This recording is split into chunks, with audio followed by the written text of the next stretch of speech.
Bienvenue dans le podcast Gang de copines.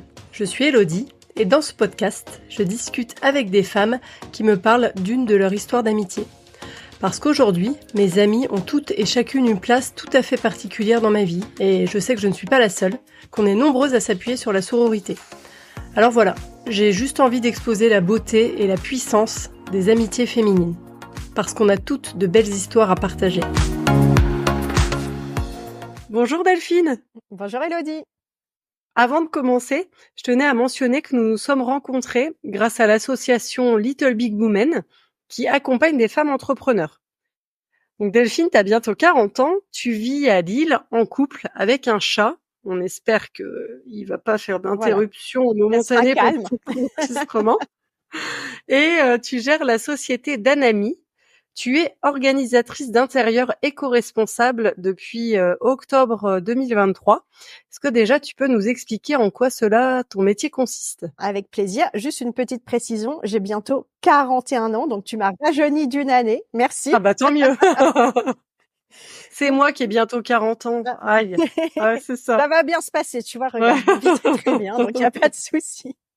Donc oui, donc effectivement, donc moi j'ai fondé une entreprise qui s'appelle Danami, donc D-A-N-A-M-I, et ma mission à travers Danami en tant qu'organisatrice d'intérieur éco-responsable, c'est d'aider les particuliers et les professionnels également à vivre mieux avec moins dans le respect de l'environnement. Donc en fait, plus concrètement, mes outils sont le tri, le désencombrement et le rangement. En fait, je suis home organizer certifiée et ces outils, je les mets au service de la transition écologique pour sensibiliser mes clients à l'économie circulaire et à la consommation raisonnée. Et plus concrètement, en fait, j'ai deux volets dans mon activité. Le premier, ça va être de l'accompagnement sur mesure à domicile ou à distance. Donc ça, c'est plutôt pour les particuliers, pour les familles, pour les aider à se sentir mieux chez elles ou à préparer un changement de vie, comme un déménagement, l'arrivée d'un enfant et parfois des situations un peu moins sympas comme une séparation ou un deuil. Et je propose également pour les entreprises et les collectivités des ateliers, donc c'est des ateliers de sensibilisation au gaspillage et à la consommation raisonnée, au cours desquels je transmets aux participants et aux participantes les clés pour que chacune puisse agir à son niveau. Et j'interviens dans un rayon de 50 km autour de Lille.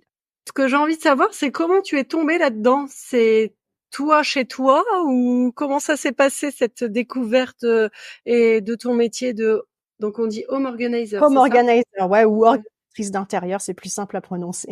Oui. En fait, je crois que les faits de l'organisation et de l'ordre se sont penchés sur mon berceau quand j'étais petite.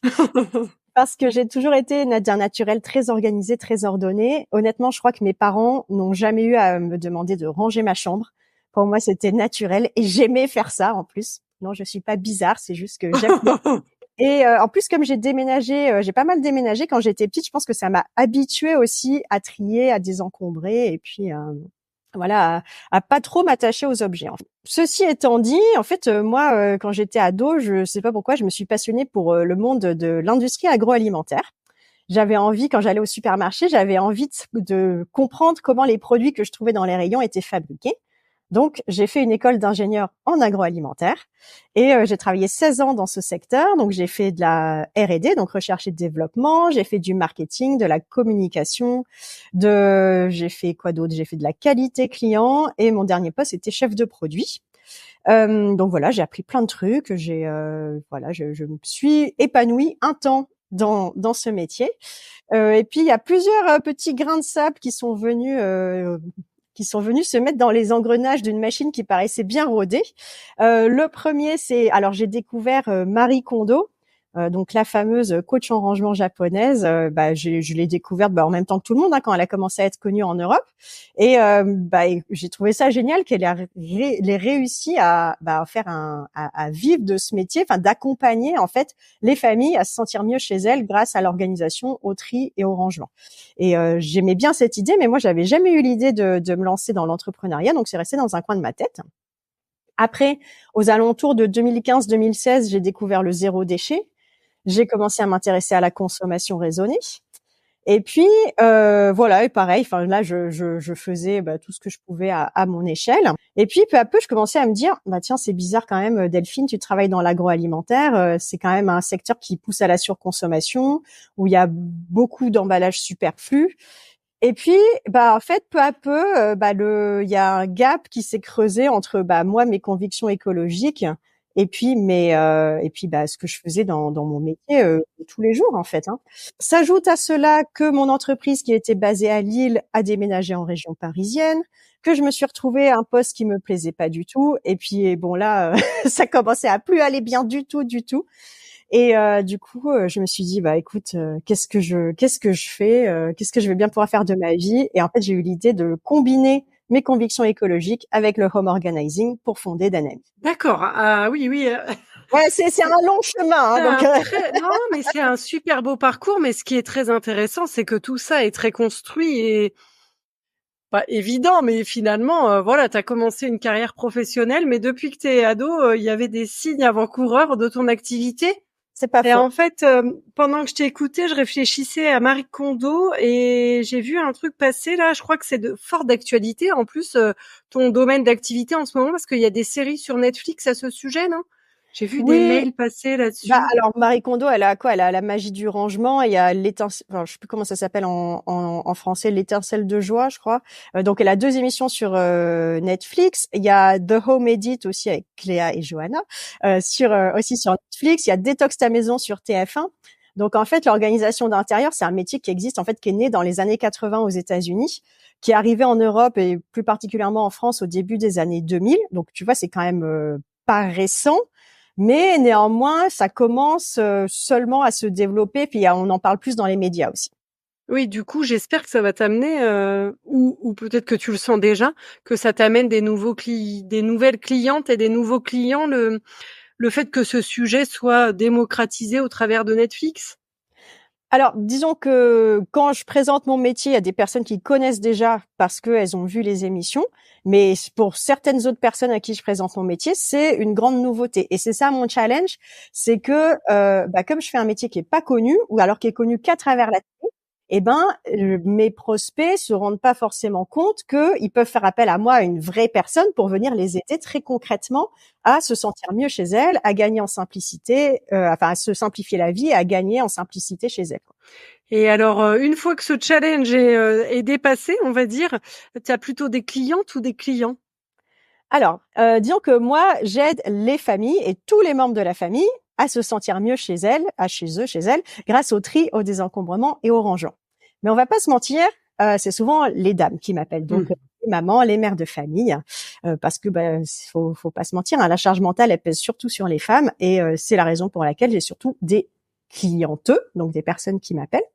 Et c'est vrai que quand les femmes sont en couple avec un homme, je sens parfois des petites réserves, des freins de la part de ces messieurs. Parce qu'ils ont peur que je leur jette tout, que je les force à se séparer d'objets auxquels ils tiennent.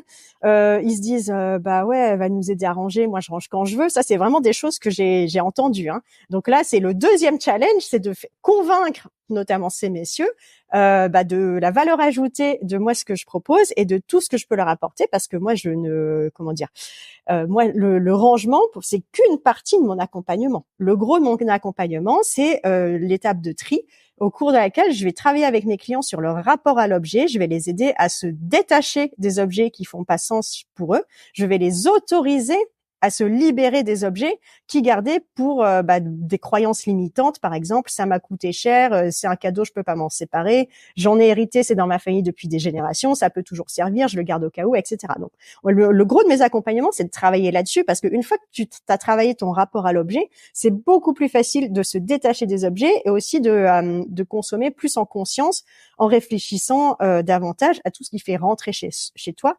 Parce qu'une fois que t'as trié, t'as désencombré, t'as fait sortir des objets de chez toi, le but c'est que le rangement soit pérenne, et donc il faut aussi maîtriser tout ce qui entre chez toi. Je trouve, pour rebondir sur ce que tu as dit au début par rapport à la charge mentale des femmes, que ton métier participe en partie à la sororité, parce que du coup, tu aides aussi les femmes à se décharger en partie de leur charge mentale. Est-ce que tu as une définition, toi, que tu donnes à cette sororité? Alors, pour être tout à fait honnête avec toi, la sororité, c'est un concept auquel j'avais jamais vraiment réfléchi jusqu'à assez récemment. En fait, Bah, c'est-à-dire que dans mon groupe d'amis, j'ai autant d'amis hommes que d'amis femmes. Donc, si tu veux, j'avais jamais réfléchi à la sororité en termes d'amitié, mais c'est un concept avec lequel je me suis familiarisée depuis que j'ai décidé de me lancer dans l'entrepreneuriat et de créer mon entreprise. Parce que là, c'est là que j'ai pris la pleine mesure en fait du concept de sororité, parce que j'ai rencontré plein de femmes entrepreneurs ou de porteuses de projets formidables. Et là, je trouve qu'il y a vraiment, effectivement, une vraie solidarité féminine entre toutes ces femmes entrepreneurs où on se soutient, on est dans la bienveillance, dans le non-jugement et voilà, on s'entraide, on se partage des bons plans, des tuyaux, on peut partager nos coups de mou, on peut partager nos succès et ça c'est super important en fait quand tu es entrepreneur. Et alors justement, l'amie dont tu vas nous parler, elle a un lien avec la création de ton activité. Voilà, tout à fait.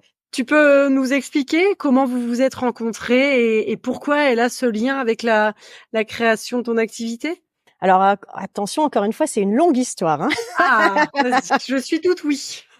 Alors l'amie dont je voulais parler aujourd'hui, c'est mon amie Catherine que j'ai rencontrée pendant mes études. En fait, donc on se connaît depuis 2003 et je l'ai rencontrée le tout premier jour de notre rentrée en école d'ingénieur. Je l'ai rencontrée par un heureux hasard, si j'ose dire, parce que je me souviens, la scène est très claire dans ma tête. Je l'ai rencontrée au Resto U. Donc j'arrivais au Resto U avec des personnes que je connaissais d'avant parce que j'avais fait ma classe prépa avec ces personnes-là. Donc on entre dans le Resto U, on prend nos plateaux, machin. Et là, les personnes avec lesquelles j'étais repèrent une table libre et me disent « Ah bah tiens, on a qu'à aller s'asseoir là-bas ». Et moi, j'avais vu à une autre table qu'il y avait Catherine et d'autres filles de la promo à qui j'avais jamais parlé. J'avais jamais parlé à aucune d'entre elles. Mais je les ai vues et du coup, j'ai proposé aux personnes avec lesquelles j'étais, j'aurais dit, bah non, il y a ces filles-là, elles sont de notre promo, on n'a qu'à aller les voir, comme ça, on va faire connaissance. Et c'est comme ça qu'on a fait connaissance pendant un déjeuner au Resto U. Et en fait, on s'est plus jamais quitté depuis. Excellent. Ah, c'est bien, j'aime trop. Je trouve ça intéressant que tu te rappelles précisément du moment où vous vous êtes rencontrés pour la première fois et du contexte, parce que généralement, quand je pose cette question, c'est plus difficile. Donc, c'est chouette. Ouais, mais moi, ça veut dire, en fait, je me dis, ça tient un peu de choses finalement. Tu vois, je serais allée m'asseoir à l'autre table, peut-être que j'aurais pas connecté avec elle aussi vite, peut-être que on aurait fait connaissance, mais qu'on n'aurait pas autant accroché. Je sais pas, en fait, tu peux pas savoir. Et c'est pour ça que je me dis, parfois, ça tient un peu de choses, quoi. Ouais. Et après cette rencontre-là, comment votre amitié s'est installée? Donc, on a fait nos études ensemble, on était dans le même groupe de TD, donc on avait des projets en commun et tout. On avait le même groupe d'amis, donc on faisait toutes les soirées étudiantes, on faisait les soirées chez les uns, chez les autres, les projets, les TP ensemble, etc. Et c'est vrai qu'on s'entendait très bien, on a été sur la même longueur d'onde en fait. Et c'était toujours très agréable de passer du temps avec elle, on rigolait bien, on s'entendait bien à tous les points de vue. Donc voilà, c'était très naturel et fluide si tu veux. Et après, à la fin de nos études, elle est partie dans l'est de la France. Enfin, en fait, je précise, on en a fait nos études à Nancy, donc elle est restée dans le quart nord-est de la France. Moi, je suis partie en Bretagne, en Bretagne et à Nantes. Et malgré la distance, on continuait à se voir, à s'appeler, on continuait à faire des week-ends avec nos groupes de copains, de copines. Donc pareil, on rigolait bien, on se racontait nos vies, etc. Après, elle, de l'est de la France, elle a bougé à Paris. Et puis pareil, donc on se voyait sur Paris, on allait faire des expos, des bars, des restos, on sortait, etc. Et puis en 2013, moi je suis arrivée à Lille. Donc j'ai commencé à bosser pour la boîte dans laquelle je suis restée 9 ans, donc c'était ma dernière boîte en tant que salariée. Et puis toujours les sorties, on se voyait. En fait, ce que j'apprécie, c'est que chacune a fait l'effort en fait de se déplacer là où était l'autre. Et voilà, je pense qu'on l'amitié c'est quelque chose de très important pour nous et de pouvoir continuer à avoir ces relations, continuer à voir les personnes avec lesquelles on avait noué des relations en école d'ingénieur, c'est quelque chose qui est important vraiment pour nous deux. Et c'est vrai que chacune et même chacun dans notre groupe d'amis faisait l'effort de se déplacer, de prendre le temps de passer du temps, même si on habitait loin en fait. Donc ça, c'était très chouette. T'as raison de le souligner parce que c'est pas forcément gagné de réussir à garder des relations avec des personnes qu'on a connues à un moment de notre vie, dans un contexte, et après on se déplace, on va ailleurs, notre vie elle change complètement, et on pourrait se dire qu'on n'a plus rien en commun, et finalement vous avez fait l'effort. Mais ça a quand même été un effort parce que vous aviez tous et toutes envie de préserver ces relations. C'est exactement ça. C'est exactement ça. Ah, c'est intéressant. Et donc t'es arrivée à Lille, Mmh. tu bossais, et elle était où? Elle était à Paris à ce moment-là et en D'accord. fait, et ça se passait, pas très bien dans la boîte où elle était. Elle voulait changer et il se trouve que, c'était fin 2016, il y a un poste qui s'est libéré dans le service où moi je travaillais. Elle a Incroyable. postulé, elle a eu le poste et du coup, on s'est retrouvés, pendant, 2 ans et demi à être collègues. En plus d'être amis, on est devenus collègues. Donc 15 ans après, avoir fait, enfin 15 ans, c'est ça à peu près? Avoir fait Ouais, dans 13, mais ouais, de 2003 à vous retrouvez collègues. ouais, C'est marrant. exactement. Ouais, OK. ouais, ouais. Comment ça s'est passé du coup la transition? J'imagine que c'est peut-être pas forcément évident de passer de amis à collègues, où il y a peut-être, est-ce qu'il y a une distance qui s'installe naturellement? Comment ça s'est passé? Bah, ça s'est très bien passé. En fait, on était collègues dans la mesure où on était dans le même service. Donc, en fait, on avait le même poste, mais sur des clients différents. Donc, on travaillait pas vraiment ensemble. Enfin, on travaillait ensemble dans la mesure où on était dans le même service et puis, bah, on contribuait chacune à faire vivre le service. Mais on n'était pas dans une relation où, bah voilà, je lui demandais de faire des trucs ou elle me demandait de faire des trucs. Donc, c'est ça. Enfin, disons il y avait pas non plus de relation hiérarchique, si tu veux. Donc, je pense que c'est pour, enfin, je pense que ça se serait bien passé de toute façon, mais pour le coup, vu la configuration du service, voilà, il n'y avait pas de raison que ça se passe mal, si tu veux. Et alors comment votre relation a évolué, en travaillant au quotidien, ensemble? Bah, écoute, ça se passait toujours très bien. Bah, ok, on était collègues et puis bon, du coup, on en profitait un peu pour bitcher sur les autres collègues et tout. Évidemment. Ça, c'était cool.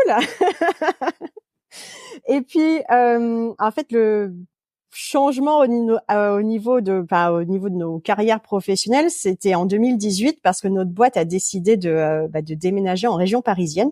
Ah oui. Et ça a coïncidé avec le moment où elle est tombée enceinte. Donc, forcément, avec un bébé, c'était inenvisageable de faire les allers-retours. Donc, elle en a profité pour démissionner. Et moi j'ai suivi la boîte en région parisienne. Et c'est là que ça commençait à pas aller parce que la distance, plus je me suis retrouvée à un poste qui me convenait pas, plus la dissonance cognitive entre mes valeurs et puis ce que je faisais mon entreprise, ça allait pas bien. Et en fait, Catherine, il se trouve que avant qu'on travaille ensemble, elle était dans une autre boîte à Paris et elle s'était retrouvée dans un environnement qui était très toxique et elle a fait un burn-out qui a duré assez longtemps en fait. Pendant cette période-là, moi je voyais à quel point elle était pas bien, je voyais comme elle souffrait et ça me faisait beaucoup de peine pour elle parce qu'en plus je savais pas trop comment l'aider à cette période-là. Mais c'est vrai que ayant vu comment elle était, enfin à quel point ça l'avait minée, je me disais il faut pas que j'en arrive à cette extrémité en fait. Il se trouve aussi que aux alentours de 2021, Catherine a entamé une psychothérapie parce qu'elle voulait justement comprendre les causes de son burn-out et puis étant devenue maman, elle se posait beaucoup de questions aussi sur son rôle de mère, etc. Et donc elle a souhaité être accompagnée pour travailler sur tous ces sujets-là.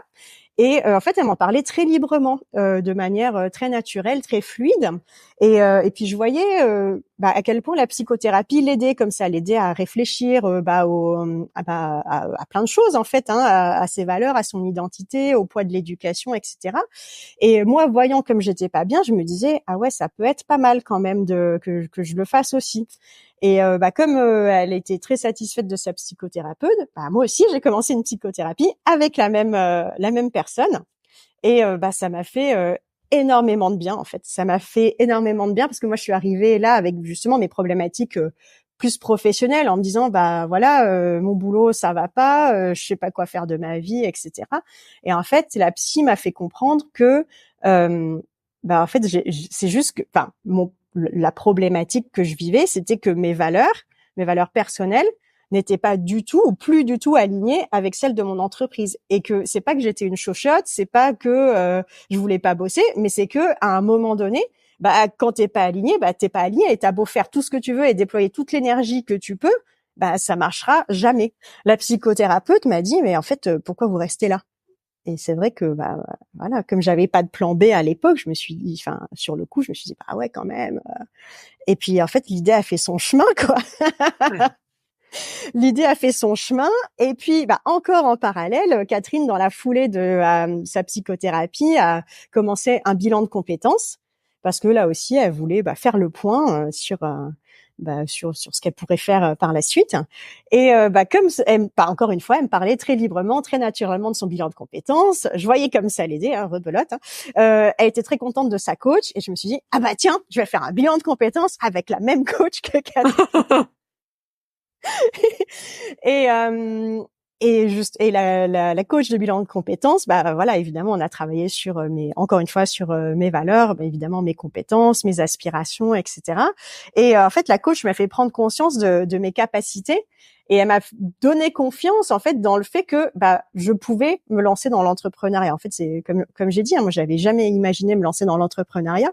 Et en fait, bah tout ce travail de psychothérapie, de bilan de compétences bah, que j'ai vraiment fait grâce à Catherine et grâce à son propre cheminement, et ben ça m'a bah voilà, disons que ça m'a vraiment conforté dans l'idée que OK, bah moi aussi je peux créer une boîte et parce que bah je sais ce que je veux, je sais comment je veux le faire et du coup allez go, on y va quoi. Est-ce que partager les mêmes galères professionnelles, ça a renforcé votre amitié? Eh bien oui, en fait, parce que bah, jusqu'à bah, nos galères professionnelles, comme tu dis. Alors tout se passait super bien, on était super copines, enfin comme on est toujours aujourd'hui. Hein. Mais je pense que notre amitié était peut-être, enfin si j'ose dire, superficielle dans le sens où on partageait que les bons moments. Et en fait, les amis, bah il faut qu'ils soient là. Enfin, il Ah, faut c'est qu'ils soient. Enfin, intéressant. Ouais. disons que les amis, on est là pour eux et ils sont là pour nous dans les bons moments, mais aussi dans les mauvais. Et en fait, Mmh. pouvoir partager ça avec elles, pouvoir en parler vraiment librement avec elle et me sentir soutenue. Et ben ouais, ça c'est vrai que c'est ça qui a renforcé notre amitié parce que voilà, Il y a eu un tournant dans votre amitié, ouais.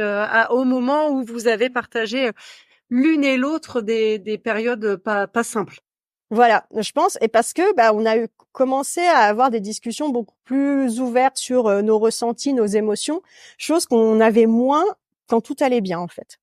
D'accord, OK. Il y a d'autres personnes de ton entourage féminin qui t'ont soutenue quand, c'était pas, la grosse joie, professionnellement parlant? En fait, je me rends compte que je parlais pas trop de mon mal-être au travail. Parce que bah, en dehors du travail, ça se passait bien. Enfin, j'avais les autres aspects de ma vie, j'étais très bien dedans, mais c'est le travail, ça n'allait pas. Et c'est vrai que bah en dehors du travail, j'avais pas forcément envie de parler de mes galères au travail. Si j'en avais parlé, je suis sûre que j'aurais été soutenue. Ça, j'en suis convaincue. Mais n'en parlons pas. Et ben, Ouais, bah du d'accord. coup, voilà, c'était pas un sujet en fait, si tu veux. Ouais, je comprends. OK.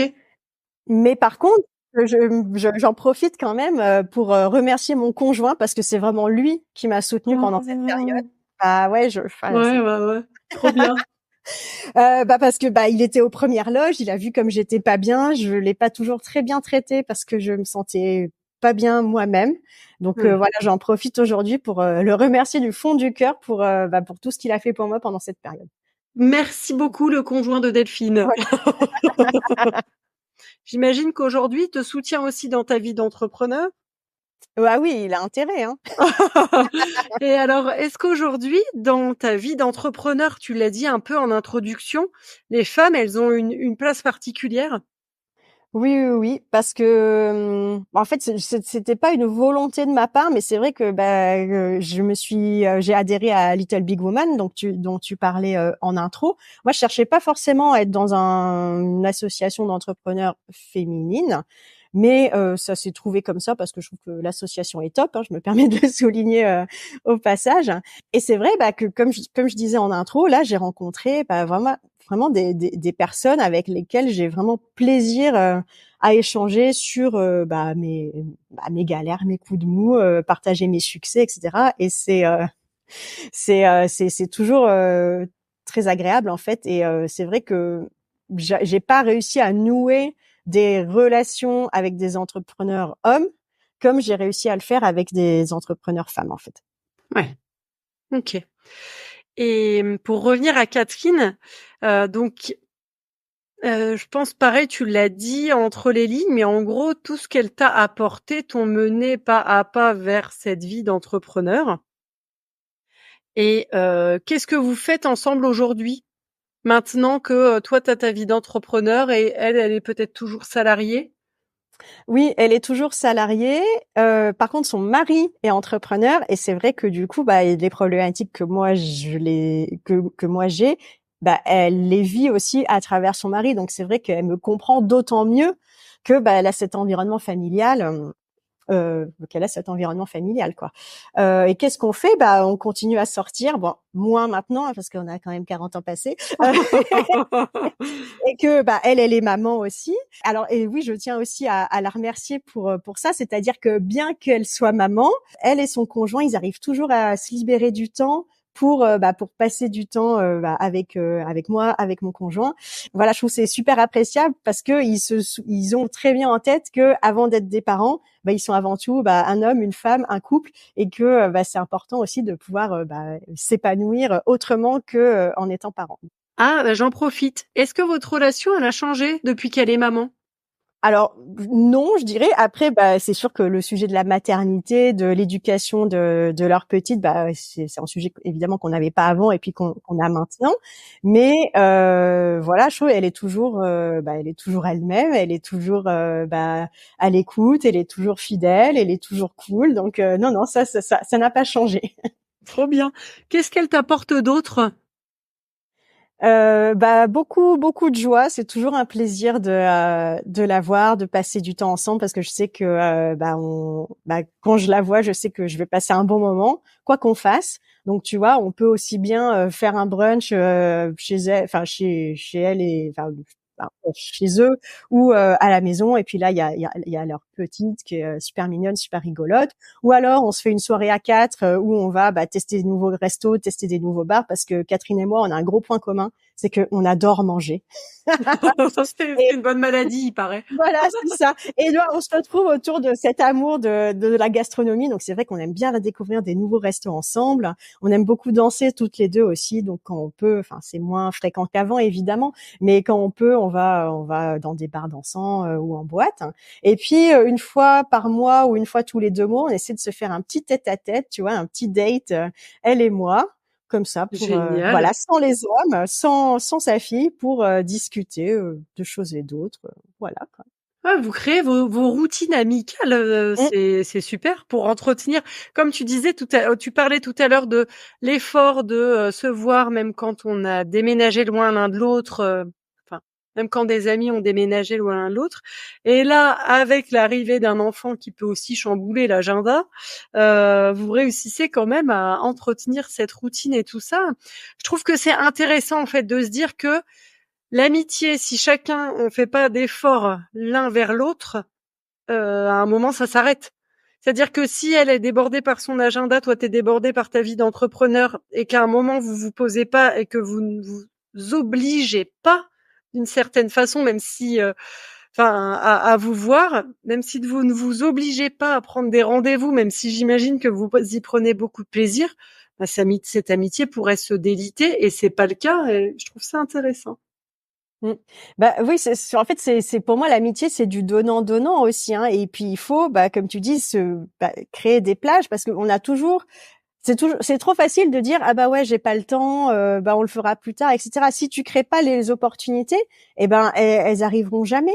Et tu vois par exemple je suis très contente parce que le week-end dernier justement j'étais avec Catherine, avec mon conjoint, son conjoint et puis plein d'autres amis de justement de notre école d'ingénieurs principalement. On était à Budapest et c'est Ah Catherine génial. et son mari c'est Catherine et son mari qui étaient à l'initiative de ce week-end et c'était trop chouette de tous se retrouver comme ça et vraiment de profiter tous ensemble. Tu as déjà évoqué ce qu'elle t'apportait. Qu'est-ce que toi tu lui apportes à ton avis? Alors, je pense que le plus simple, ce serait de lui demander, mais parce que j'ai pas envie de présager de ce que je lui apporte. Mais c'est vrai que moi, j'essaie de lui apporter tout ce que elle me rapporte, enfin de lui rendre ce qu'elle m'apporte. C'est-à-dire, j'essaie d'être là pour elle, hein, de lui apporter de la joie, de la faire rigoler,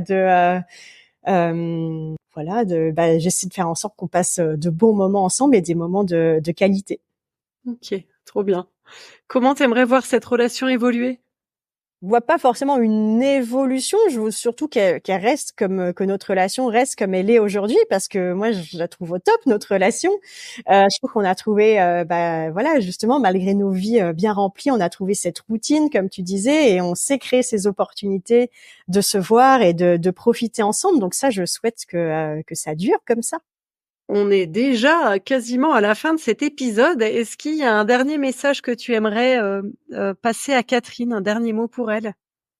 Déjà, je la remercie d'avoir eu le courage de me parler de tout ce qu'elle a vécu, au niveau du burn-out, de la psychothérapie, du bilan de compétences, parce que vraiment oui, je la remercie aussi et je la félicite d'avoir eu le courage d'entamer ce cheminement, parce que sans son cheminement à elle, moi je pense que j'en serais pas là aujourd'hui, ou je serais peut-être beaucoup moins avancée en fait. Donc vraiment merci Catherine de m'avoir mis sur le bon chemin. Et puis, merci de tout ce que tu m'apportes. Et vraiment, je me félicite du jour où j'ai décidé de m'asseoir à ta table au resto. Où est-ce qu'on peut te retrouver sur Internet? Alors, mon entreprise, donc c'est Danami, DANAMI. Donc, mon site internet, c'est danamiorganisation.fr. Et mon compte Instagram, c'est la même chose, Danami Organisation, tout simplement. Super. Merci beaucoup, Delphine. Merci à toi, Elodie. C'était l'épisode 26 du podcast Gang de copines. Je termine le montage de cet épisode en étant à la fois touchée et admirative.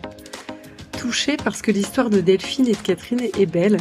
C'est le genre de relation amicale à la fois simple et complète que j'aime avoir.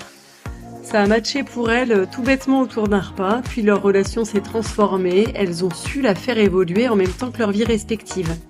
Et c'est sur ce point que je suis admirative. Elles ont mis les moyens pour la faire perdurer, cette relation. Elles se réservent des plages horaires, elles se créent des opportunités, des occasions de partager des moments de qualité. Je trouve que c'est une belle preuve de maturité relationnelle, si je peux le dire comme ça. L'amitié, comme n'importe quelle relation, c'est jamais acquis. Et Delphine et Catherine l'ont bien compris. Elles chérissent et entretiennent leur relation pour la faire évoluer et durer. Si tu as aimé cet épisode, tu peux m'expliquer pourquoi dans les commentaires sur Instagram ou YouTube. Le compte c'est Gang de copines podcast et pote ça s'écrit comme une pote. Et si la sororité c'est aussi important dans ta vie, n'hésite pas à soutenir ma démarche en partageant cet épisode avec tes copines. Merci et à bientôt.